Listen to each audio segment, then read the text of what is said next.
আলাইকুম সম্মানিত দর্শক, আশা করি সকলে অনেক অনেক ভালো আছেন। তো আপনারা স্ক্রিনে যেরকম ভিডিও দেখতে পাচ্ছেন ঠিক এই রকম লিরিক্স ভিডিও তৈরি করার জন্য আপনাদের দুইটা অ্যাপ্লিকেশন প্রয়োজন হবে এবং অ্যাপ্লিকেশন দুটি হচ্ছে একটি ক্যাপকাট অ্যাপ্লিকেশন আর একটি আবেগ অ্যাপ্লিকেশন। তো আপনারা অ্যাপ্লিকেশন দুটি প্লে স্টোরে পেয়ে যাবেন। প্লে স্টোরে গিয়ে সিম্পলি সার্চ বক্সে লিখতে হবে আবেগ অ্যাপ্লিকেশন এবং ক্যাপকাট অ্যাপ্লিকেশন। দুইটা আপনারা প্লে স্টোর থেকে ডাউনলোড করে নেবেন। আপনাদের এখন আর ডাউনলোড দেখাচ্ছি না, তো চলুন তাহলে ভিডিওটি শুরু করা যাক। প্রথমে আপনাকে আবেগ অ্যাপ্লিকেশনটি ওপেন করে নিতে হবে এবং আবেগ অ্যাপ্লিকেশনটি ওপেন করার পর আপনাদের সামনে এরকম একটা ইন্টারফেস শো করবে। প্রথমে দেখতে পাচ্ছেন গ্যালারি নামক একটি অপশন রয়েছে। সিম্পলি এই গ্যালারিতে একটি ক্লিক করে দেবেন। এরপর এখান থেকে আবারও গ্যালারিতে ক্লিক করে দেবেন। এরপর আপনারা আপনাদের কাঙ্ক্ষিত ফটোটি গ্যালারি থেকে সিলেক্ট করে নেবেন। এইখান থেকে আপনি আপনার ফটোটি ক্রপ করে নিতে পারবেন। তো এই মুহূর্তে আমি আমার ফটোটি ক্রপ করতে চাচ্ছি না, সেজন্য ডান অপশনটিতে একটি ক্লিক করে দেব। ডান অপশনে ক্লিক করার পর একটু লোডিং নেবে, দেখুন। এরপর এখানে দেখতে পাচ্ছেন এখানে লিখুন একটি অপশন চলে এসেছে। সিম্পলিভাবে আপনারা এখানে ডাবল ট্যাপ করে দেবেন। এরপর এখানে আপনারা আপনাদের কাঙ্ক্ষিত টেক্সট লিখে নেবেন। আমি আগে থেকেই লিখে রেখেছি আমার নোটপ্যাডে, আমি সেইখান থেকে কপি করে নিয়ে আসতেছি। এখান থেকে কপি করে নিয়ে আমি এইখানে পেস্ট করে দেব। এরপর টিক মার্কে ক্লিক করে দেব। দেখুন আমি কিন্তু এই লেখাটি এখান থেকে সরাতে পারছি। তো লেখাটি বড় করার জন্য নিচের অপশনগুলো থেকে একটু ডান দিকে সোয়াইপ করতে হবে। এখানে দেখতে পাচ্ছেন টেক্সট অপশন রয়েছে, এই টেক্সট অপশনে একটি ক্লিক করতে হবে। এরপর এখানে দেখতে পাচ্ছেন টেক্সট সাইজ, আমরা এই লেয়ারটি এদিকে টেনে দিলে লেখাটি বড় হবে এবং এদিকে কমিয়ে দিলে লেখাটি ছোট হয়ে যাবে। তো আমরা এই পজিশনে রাখতে চাচ্ছি। এরপর টেক্সট কালার, এখানে ক্লিক করে আপনি আপনার লেখাটি কালারফুল করতে পারবেন। তো আমি হোয়াইট কালারই রাখতে চাচ্ছি।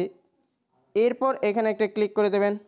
এইখান থেকে ডান দিকে দেখতে পাচ্ছেন ফন্ট নামে একটি অপশন রয়েছে। সিম্পলি এই ফন্টে ক্লিক করে দেবেন। এখানে আপনারা সিস্টেম বাই ডিফল্ট অনেকগুলো ফন্ট পেয়ে যাবেন।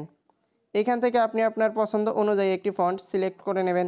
দেখুন আপনার যদি এই ফন্টেও কাজ না হয় কাস্টমে ক্লিক করে দেবেন অথবা ডাউনলোডে ক্লিক করে আপনার ফন্ট ডাউনলোড করে নেবেন। তো বাই ডিফল্ট যে ফন্টগুলো দেওয়া রয়েছে এগুলাতেই হয়তো বা আপনাদের কাজ চলে যাবে। দেখুন আমি এই ফন্টটি রেখে দিতে চাচ্ছি। এরপর টিক মার্কে ক্লিক করে দিলাম। এরপর ডান দিকে একটু সোয়াইপ করলে দেখতে পাবেন ব্যাকগ্রাউন্ড কালার নামে একটি অপশন রয়েছে। এই ব্যাকগ্রাউন্ড কালারে একটি ক্লিক করে দেব এবং এটি অফ রয়েছে এটি অন করে দেব, তাহলে কিন্তু ব্যাকগ্রাউন্ড কালার হয়ে যাবে। এইখান থেকে ব্যাকগ্রাউন্ড কালার আপনি চেঞ্জ করতে পারবেন। এখানে ক্লিক করলে ব্যাকগ্রাউন্ড কালার চেঞ্জ করতে। এরপর কর্নার রেডিয়াস, এটাতে ক্লিক করে এটা লেয়ারটা টেনে দিলে দেখুন সুন্দরভাবে গোল হয়ে যাচ্ছে। আমি এই পজিশনে রাখতে চাচ্ছি। এরপর সেভ অপশনে ক্লিক করে দেব। এরপর এখান থেকে সেভ ইমেজ ইন গ্যালারি, এখানে ক্লিক করে ফটোটি গ্যালারিতে সেভ করে আমরা আবারও পূর্বের অবস্থানে ফিরে যাব এবং এইখানে ডাবল ট্যাপ, এই লেখাটির উপরে ডাবল ট্যাপ করে আমরা এখানে আবারও আমাদের নতুন টেক্সট অ্যাড করে নেব। অ্যাড করার জন্য আমি নোটপ্যাড থেকে আবারও কপি করে নিচ্ছি। আপনারা আগে থেকে এরকম লিখে নেবেন, তাহলে আপনারা কাজ করতে সুবিধা হবে। এরপর এইখান থেকে পূর্বের নিয়মে আমরা এটা সেভ করে নেব। সেভ ইমেজ ইন গ্যালারি, এটাতে ক্লিক করে এটা সেভ করে নেব। এভাবেই আমরা আমাদের যতগুলা ফটো অ্যাড করতে চাচ্ছি ঠিক ততগুলা ফটো অ্যাড করে নেব। তো আমাদের সবগুলা টেক্সট অ্যাড করা হয়ে গেলে আমরা এই অ্যাপ্লিকেশনটি থেকে বের হয়ে যাব এবং ক্যাপকাট অ্যাপ্লিকেশনটি ওপেন করে নেব। ক্যাপকাট অ্যাপ্লিকেশনটি ওপেন হওয়ার পর আমরা নিউ প্রজেক্টে ক্লিক করে দেব। এইখান থেকে ফটোসে ক্লিক করব। এরপর আমরা যেই ফটোগুলা সেভ করে নিয়েছি সেই ফটোগুলা সিরিয়াল বাই সিলেক্ট করে নেব। দেখুন আমি সিলেক্ট করে নিচ্ছি। এরপর অ্যাড অপশনে ক্লিক করে ফটোগুলা অ্যাড করে নেব।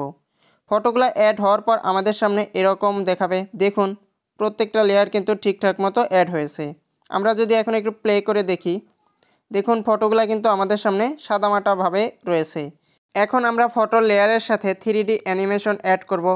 3D অ্যানিমেশন অ্যাড করার জন্য আপনাদের মোবাইলে নেট কানেকশন অবশ্যই চালু করে নিতে হবে, তা নাহলে কিন্তু আপনারা কাজ করতে পারবেন না। এরপর ফটো লেয়ারের উপরে একটি ক্লিক করলে আপনারা নিচের দিকে অনেকগুলো অপশন পেয়ে যাবেন। এইখান থেকে আপনারা ডান দিকে একটু সোয়াইপ করলে দেখতে পারবেন স্টাইল নামে একটি অপশন রয়েছে, আপনারা এই স্টাইল অপশনটিতে একটি ক্লিক করে দেবেন। এরপর এইখান থেকে আপনারা 3D জুম প্রো নামে এই অপশনটি সিলেক্ট করে নেবেন। দেখুন আমি সিলেক্ট করে নিচ্ছি। এই অপশনটি সিলেক্ট করার সাথে সাথে এটা জেনারেট হবে। এটা জেনারেট হতে 5 থেকে 10 সেকেন্ড সময় নেবে। সেম পদ্ধতিতে আমি সবগুলা ফটোতে 3D অ্যানিমেশন জুম প্রো এই অপশনটি সিলেক্ট করে দিচ্ছি। আপনারা সবগুলা ফটোতে 3D animation zoom pro add করে দেবেন। আপনাদের সুবিধার্থে আমি ভিডিওটি একটু ফাস্ট করে দিচ্ছি। এরপর আমি যদি ভিডিওটি একটু প্লে করে দেখি,